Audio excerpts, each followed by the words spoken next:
What's the best drug for blood pressure? In this video, I'm going to tell you. Now, is it the drug that eliminates water from your body so you have to use the restroom all day? Or is it the drug that starves your heart of calcium so it doesn't contract hard enough so the pressure goes down? Is it the drug that dilates blood vessels? Or maybe the drug that stops certain enzymes in your kidney from functioning so that your blood pressure goes down? Which one is the best? Now, before I tell you the exact name of this, I know that most of you are not going to watch this entire video. I get it. I wouldn't watch the entire video. If I tell you the name of the drug, most people are immediately going to say, this guy doesn't know crap. He doesn't know anything. He's just a chiropractor. Holistic health care doesn't work. Forget it. I'm just giving him a thumbs down and I'm going to go about my business and maybe do some hate.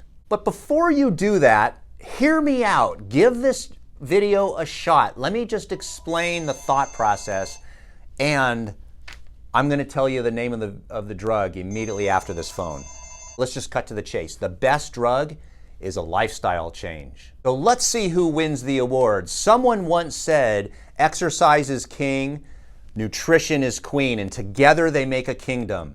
Who said that? First comment gets a prize. But that's the drug, folks. It's health. The best way to combat high blood pressure is to actually get super duper healthy. If you get super duper healthy, guess what happens? The blood pressure goes down. So let's give you some action steps of how we can go about doing this. Number one, if you are totally out of shape, you sit at a computer all day long for work and then you go home and you don't do anything at all, you need to start walking. So if you were to start walking a half an hour a day, 5 days a week, you would be shocked at how well your blood pressure would go down. When you walk and you exercise, you are stimulating hormones in our body that help relax and dilate our blood vessels, thus reducing our blood pressure. And the results usually last a day, which is why you want to do some form of cardiovascular exercise every single day.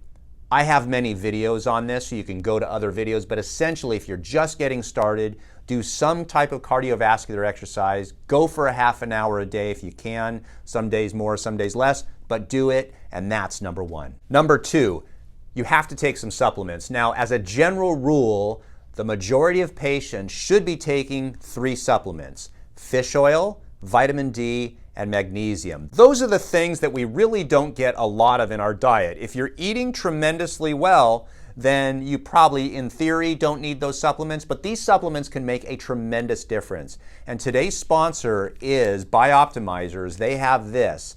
It's called Magnesium Breakthrough. This stuff is fantastic. It has 7 different types of magnesium, so you don't need to worry about which magnesium is best. It's easy on the stomach, and the great news is that it not only lowers your blood pressure, but it does many, many things. It helps with muscles, skeletal muscles, with cramps. It helps relax the body so that you can sleep easier. So it's very simple. You take 2 of these tablets at nighttime, sleep like a baby, and your body feels tremendously better. And of course, the phone is ringing, so I'm going to pause it real quick, and we're going to get right back into it with number 3. And by the way, there's a discount code in the description down below. You have to go to the description, find that code, so when you order this product, you'll get a discount. Just tell them Dr. Story sent you.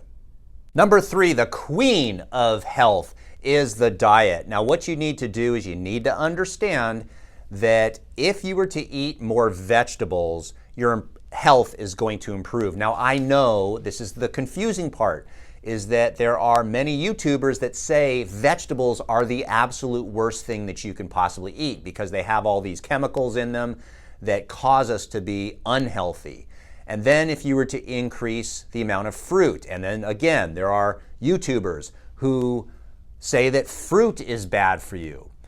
Then, if you were to say, cut down on the red meat, eat fish or chicken, or even just red meat, there are YouTubers that say that meat is bad, animal products are bad. So honestly, you just can't win.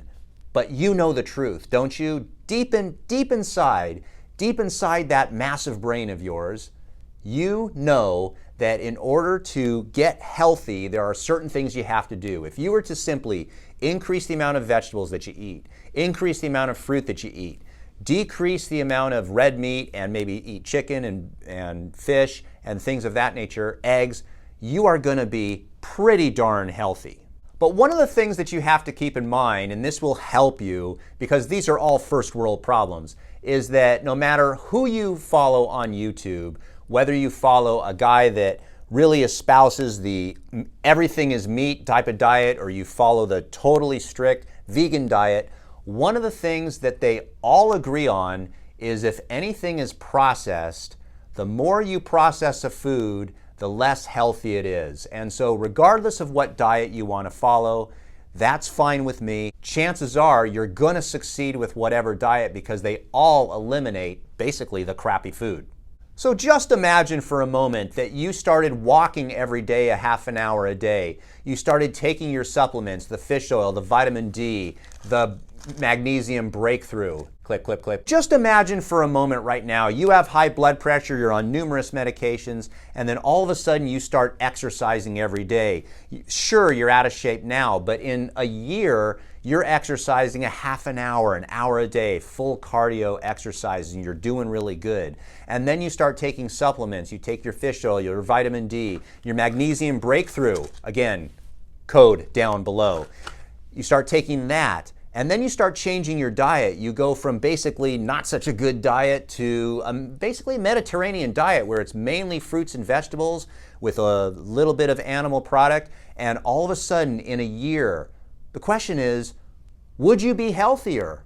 That's really what it boils down to. The answer is probably. In 2 years, would you be healthier? If you did all that for 5 years, would you be healthier? The answer is yes. And what would happen to your blood pressure? It's going to go down.